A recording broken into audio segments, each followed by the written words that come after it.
नमस्कार दोस्तों, मैं राकेश मोहन सिंह और आप देख रहे हैं नेक्स्ट 9 न्यूज़ पॉलिटिकल बाइट। दोस्तों, आपने एक कहावत बहुत मशहूर है हमारी सामाजिक परिकल्पना में या हमारे सामाजिक परिवेश में, और बहुत हल्के अंदाज में अगर हम सुने, आपने बहुत सोशल मीडिया पर इस कहावत को सुना होगा और कई जगह इस कहावत का संदर्भ भी सुना होगा कि आपका कुत्ता टॉमी और हमारा कुत्ता कुत्ता। ये जो पूरी कहानी है और ये जो पूरा संदर्भ है कि ये आम आदमी पार्टी है और जिस तरीके से वो पूरी तरीके से मतलब कि ना रोने वाली स्थिति में आ गई है, रो रही है। क्यों रो रही है बताते हैं आपको। आम आदमी पार्टी जब राजनीति में आई थी तो वो ये कहती थी हमें राजनीति करनी नहीं आती, हम राजनीति से कोसों दूर रहते हैं, हम सिर्फ राजनीतिक भ्रष्टाचार को खत्म करने आए हैं और भ्रष्टाचार से हमारा कोई लेना देना नहीं है, हम आम नेताओं की तरह हैं, हम आम आदमी की तरह हैं। नेता तो खैर हमारे देश में कभी आम हुए ही नहीं, बहुत विरले ही आम नेता हमें देखने को मिले हैं। तो हम आम लोगों की तरह हैं, हम आपकी तरह ही दिखते हैं, सुनते हैं, बैठते हैं, पढ़ते हैं, लेकिन ऐसा हो ना सका दोस्तों। आम आदमी पार्टी जो आम बनने का ढोंग कर रही थी, उन्होंने गुर्बत का ऐसा गहना पहना कि अच्छे अच्छे बेईमान शर्मा गए होंगे। लेकिन कहते हैं ना कि ऊपर से चोरी और फिर सीना जोरी। हमारे गांव में एक कहावत है, गाल बजाना, और पूरी आम आदमी पार्टी की फितरत में ऐसा है कि वह काम कम और गाल ज़्यादा बजाती है। पूरी तरह प्रचार प्रसार, होर्डिंग्स, तमाम एड्स में मेरे को आज तक याद है कि एक चुनाव में अरविंद केजरीवाल का जो प्रचार, चुनावी जो एड था, चुनावी कैंपेन का, वो तमिलनाडु और मद्रास के चैनलों में चल रहा था। तो आप इस बात को थोड़ा सा समझिए कि किस तरीके से आम आदमी पार्टी जो राजनीति ना करने के नाम पर सत्ता में आई थी, राजनीतिक भ्रष्टाचार को खत्म करने के लिए उन्होंने ऐसी राजनीति की कि बड़े बड़े राजनेता शर्मा जाए या कई बार कुंठित महसूस करने लगे।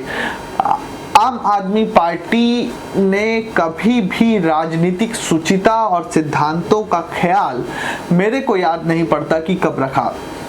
देखिए, दिल्ली के मुख्यमंत्री केजरीवाल, अरविंद केजरीवाल, तो वह पूरी दिल्ली के मुख्यमंत्री है। वो देखिए, भारत की जो संघीय व्यवस्था या लोकतांत्रिक ढांचा इस तरीके से है कि एक राजनीतिक दल सरकार बनाएगा, लेकिन जब आप सरकार में होते हैं तो आप एक दल के मुख्यमंत्री या आपको वोट देने वालों के मुख्यमंत्री नहीं होते हैं, आप पूरे राज्य के मुख्यमंत्री होते हैं। उसी रूप में जब हमारे देश का कोई भी व्यक्ति देश के सर्वोच्च निर्वाचित पद पर बैठता है, देश के प्रधानमंत्री के रूप में, तो वह फिर पूरे देश का प्रधानमंत्री होता है। उसकी अपनी एक संवैधानिक गरिमाएं हैं, प्रधानमंत्री के पद की वैश्विक प्रतिष्ठा है उसकी।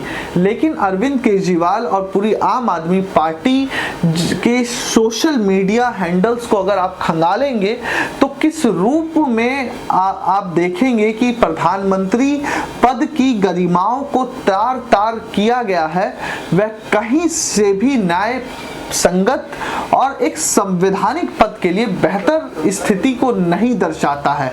आप खुद एक लोकतांत्रिक प्रक्रिया के तहत चुनकर दिल्ली के मुख्यमंत्री और आप ही की पार्टी की सरकार भी चुनकर मान सरकार के रूप में पंजाब में कार्यरत है, लेकिन आप खुद एक संवैधानिक पद पर होते हुए अपने कार्यकर्ताओं और अपने नेताओं को किस तरह से इस बात की अनुमति दे सकते हैं कि आप देश के सर्वोच्च निर्वाचित पद पर बैठे व्यक्ति को लेकर अपने सोशल मीडिया हैंडल्स पर इस तरह की टीका टिप्पणी करें।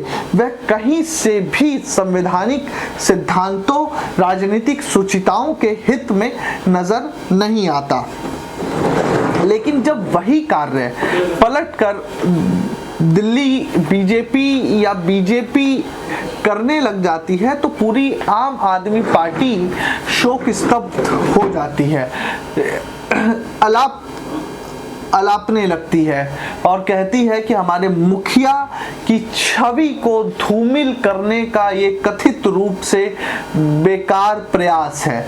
लेकिन अरविंद केजरीवाल एंड टीम को सोचने की आवश्यकता है कि अगर वह इसी तरह करते रहे तो फिर कोई दूसरा भी आप ही की राजनीति में आपको जवाब देने से चूकेगा नहीं। लेकिन केजरीवाल साहब एंड उनकी टीम को अभी नहीं समझ में आ रहा है। वह पूरी तरीके से गए हैं चुनाव आयोग के पास इस बात के साक्ष्य देने कि किस तरीके से मुख्यमंत्री के पद और उनके नेता की छवि को धूमिल किया जा रहा है।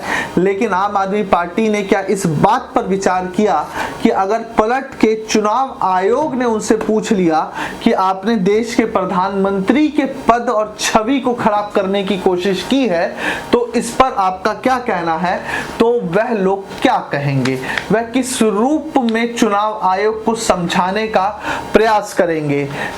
तो ये सभी चीजें देखने वाली बात है और ये सारे बयान वह व्यक्ति दे रहे हैं आम आदमी पार्टी के जो खुद राज्यसभा से एक लंबे समय या अनिश्चितकालीन तक के लिए निलंबित है। नाम है सांसद महोदय का राघव चड्डा।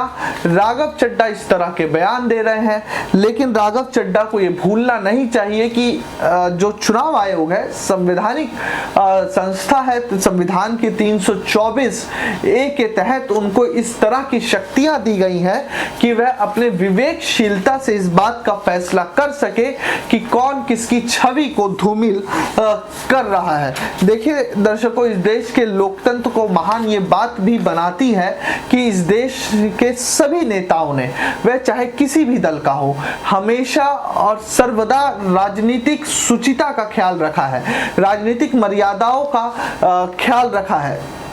राजनीति के भीतर आप वैचारिक मतभेद एक दूसरे के साथ रख सकते हैं, मुद्दों की लड़ाई हो सकती है, लेकिन एक दूसरे के सार्वजनिक जीवन, सार्वजनिक प्रतिष्ठा, सार्वजनिक छवि को धूमिल करने की लड़ाई इस देश के लोकतंत्र में कभी नहीं रही।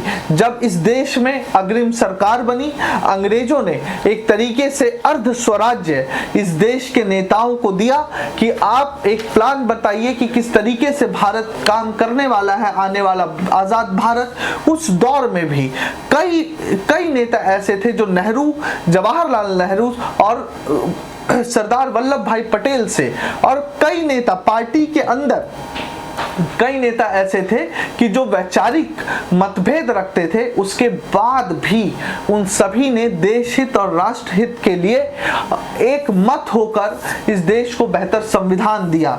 जब नेहरू पहली बार जीतकर देश की संसद में पहुंचे तो उन्होंने कश्मीर मामलों का राज्य मंत्री बीजेपी के सबसे बड़े नेता श्यामा प्रसाद मुखर्जी को बनाया।